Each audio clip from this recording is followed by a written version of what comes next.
聊天室，一起聊家事。大家好，我是住得好，我是卫斯理。后疫情时代来临，有一张舒适好坐的沙发是居家生活的重点指标。设计家网站针对20至50岁共1391位网友发起的网络问卷调查，统计出居家消费力大调查的沙发篇。今天本集呢，我们就是来特别讨论沙发。那其实呢，我们今天现场邀请了4位的来宾，是我们的设计家的好朋友们，他们分别代表了不同的族群。今天会一起来跟大家分享一下，他们针对沙发的需求或者是一些采购的项目会有哪些想法呢？让我们就来欢迎我们的4位好朋友。沙发呢，其实已经是家中家具里面最为重要的一环。那我们在这次的问卷里面设计的其中某一题呢，就是问起到说，到底你什么时候会想要拥有一张新沙发？那我们来看一下排名的图表哦。第1名呢，就是其实当你在拥有一个新家的时候，有52.5%的人会想要拥有一张新沙发。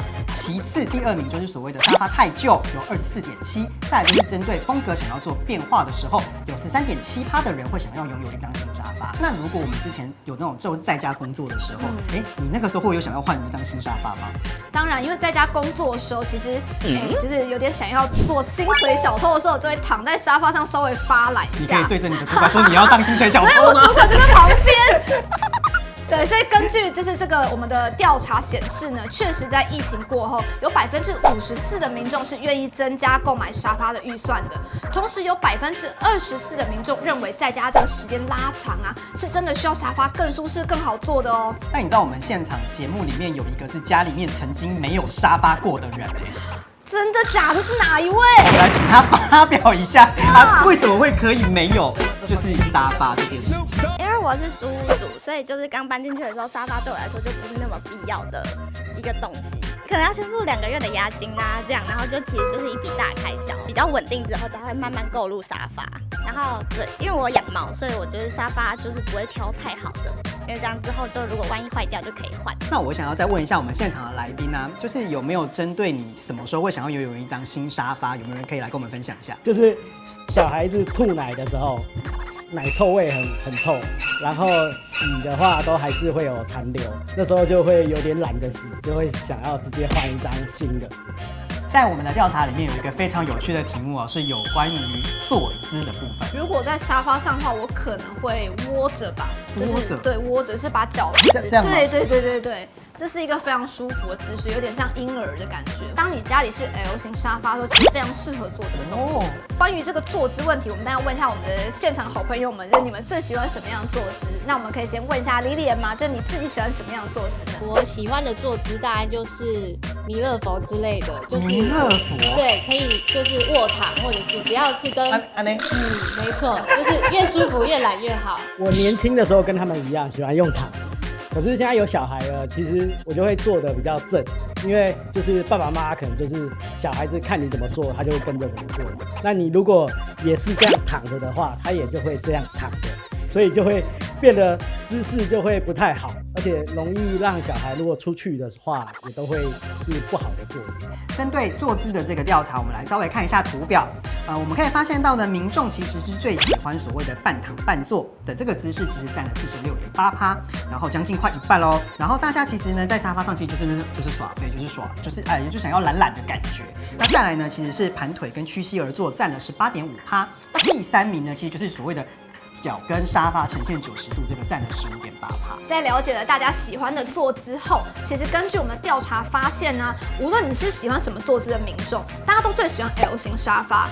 因为 L 型沙发呢，它其实是一个很好适应各种空间的一种形态的方式，而且同时可以增加家人的交流。你要用什么样的坐姿，也都很方便调整哦。我们来好奇问一下我们的现场的来宾们，你们家里面是拥有什么样子的沙发呢？我家也是 L 型沙发，可是那时候是刚结婚的时候买的，可是后来现在其实有点后悔，就是有了小孩，我就会觉得好像要把空间让出来一点，这样家里的空间比较大。就可以让小孩在家里跑动或是玩耍的地方才会比较多。那莉莉安呢？我们家也是 L 型的沙发，那当初买是刚好逛到，觉得它很漂亮，然后所以你是因为漂亮，不是因为它摆起来，对不对？我觉得都有它的颜色啊，那个设计度啊，然后都觉得很美，很美。我觉得沙发是那个客厅里面就是蛮重要的一个角色，所以不能丑。对，就是要好看，所以你的选择就是一个好看度这样子。对。在我们这边来做一个所谓的小小的提醒哦，其实呢，我觉得就我刚刚提到，就是其实家里面的成员每个都有，从有小孩的到有岳父岳母的，甚至是像我妈跟我一起住的这一种，你要针对你这个所谓的家庭成员要去做一些设计。比方说，如果你是家里有长辈，其实长时间他们会一直都待在沙发上，这个时候其实你要顾虑到他们所谓的腰部的健康。那在这个时候呢，你就要去挑选两侧有把手，或者是说你的那个高度啊，尽量就维持到40到45公分，那避免说，他在靠腰的时候，对不起，靠腰，对，好，反正就是类似他靠在腰部的时候呢，不要让他小腿悬空，好，那这样的话会造成一些坐姿不良的问题。我觉得这个部分是可以特别提醒给观众朋友们参考的哦。好，其实针对刚刚大家的讨论，就是我们刚刚最前面有一个呼应哦，就是说，其实在我们的调查里面有发现，真的在窝防控的时候啊，民众在窝防控过后，他其实有54%的人是愿意去所谓的那个沙发去重新再做采购的哦。果不其然呢，在我们的问卷中就可以看到，现在民众最重视的采购重点，第一名果然是舒适程度，有85.5%的，超级高，对，很高哎，你不舒适就不想要买了。没错，那第二名才是造型跟颜色的69.5%，那其次第三名是价格哦。那我们想问一下，就是现场的我们的好朋友们，你们在购买沙发的时候，就是最重视的是什么呢？因为我家就是租屋，然后所以就是基本上就是坪数很小，所以我的沙发里挑选的是小而巧的沙发，然后就是功能比较多用的那一种。然后我可以，因为我很矮很小，然后我就可以窝在那个沙发上这样子。那你一开始在挑选的时候，会有遇到你要就是家里有宠物，有没有特别去想说要注意什么这样子？有，本来是想要买可以猫抓布的，但是因为通常买那个就是会很麻烦，对，所以我就它比较贵，对，它会比较贵。对于租屋族来说比较贵，对，因为它比较贵，然后而且租屋族又有可能是会搬家的，哦所以我都会买就是那种就是小资族可能2-3千块那种沙发，然后就是猫抓坏我就可以换掉，直接把它丢掉这样子，直接换一个抛弃式沙发，对，然后又可以漂亮。理解。所以现在就是毛小孩也是家里的那个家庭成员之一嘛，所以我们在买沙发的时候也是要顾虑到毛小孩的需求。没问题，那来问问顶客族，我采购的时候其实还是比较在意就是外观跟就是舒适度这样，那当然也要考量到整个空间大小是不是适合放这样的沙发。对，那因为当时采购沙发的时候是跟我老婆一起决定的，那我们当时老婆比较中意外观，在意外观，所以最后选择都是以外观为主。所以你家沙发很漂亮，它是外貌协会。漂亮吗？如果说这应该算蛮好看的啦。那你家是什么材质的沙发造型？跟我们观众朋友分享一下。我们是考量到整体的那个配合，就是整体就是家具的那个一致性。一致性。对，所以才去买的。那连茶几啊，还有就是电视柜，连整个一套的这种。对，接下来我们要聊一下，有一种沙发是可坐可躺，还可以行动充电。其实现在屋主还蛮喜欢这一类型的沙发的，但是可能会有人觉得说，这种沙发真的好坐吗？但其实如果以3人座来说，可能就是某一人座是可以是电动的，对，那其他其实可能就是正常的，所以对于正常使用上面其实是不会有太多影响的。所以说，在我们的调查中也可以看到，就是近年来电动沙发是十分流行的，因为它有拥有充电插座啊、按摩啊，还有脚踏板、升降等多功能，所以有14.6%的民众是非常支持的哦，可说是现在沙发界的大黑马。我们现在聊到最喜欢的这个采购问题，那因为现在很多人都会在网络上就是做购物嘛，那想问一下卫斯理，就是沙发的话，你自己会在网络上买，还是你会去实体店面买？以及你在买的时候有注意什么样的品牌或是产地吗？我是不会在网络上面买沙发的人，完全不会，因为我会觉得沙发的体验是必须一定要有你去现场。然后那时候我家就是为了要买一个沙发，我已经是绕了大台北至少15间，所以你们只要念得出的品牌，我应该全部都做过。那至于产地，因为是定制，一定是在台湾啊，那就是他国的，比方说欧洲、美国的，我会觉得说，这个没有问题，这样子。对。接下来呢，让我们来看一下图表。第一个图表呢是问起民众说你会怎么样去采购沙发？其实呢，民众都有回答说，92.3%的民众是决定会先到实体店先去试坐，才会去进行购买的哦。那另外就是关于产地这一点呢，其实有83.3%的民众是不重视产地的，所以其实沙发的品牌知名度还是比产地重要很多。所以就是沙发厂商听到了，你们要多多提升自己的品牌知名度。那我们来问一下Lilian，我的话也不会是有品牌迷思，我是觉得1分钱1分货。那我们现在一般普罗大众还是以舒适度，然后美观，那当然价格其实也是很重要的。不要说其实贵也不一定好做。就像有一些贵的衣服啊、贵的化妆品啊，诸如此类，其实也都不一定好用。我觉得是最适合自己，然后跟自己刚好也有这个缘分。对，我还是可能品牌还好，可是我还是比较听从就是亲朋好友的介绍。是听从老婆还是亲朋好友？亲朋好友，看吧，老婆都不重要，开玩笑。好的，那我们接下来呢，就来看一下，我们其实有做一个在这个调查里面做了一个品牌排名的部分。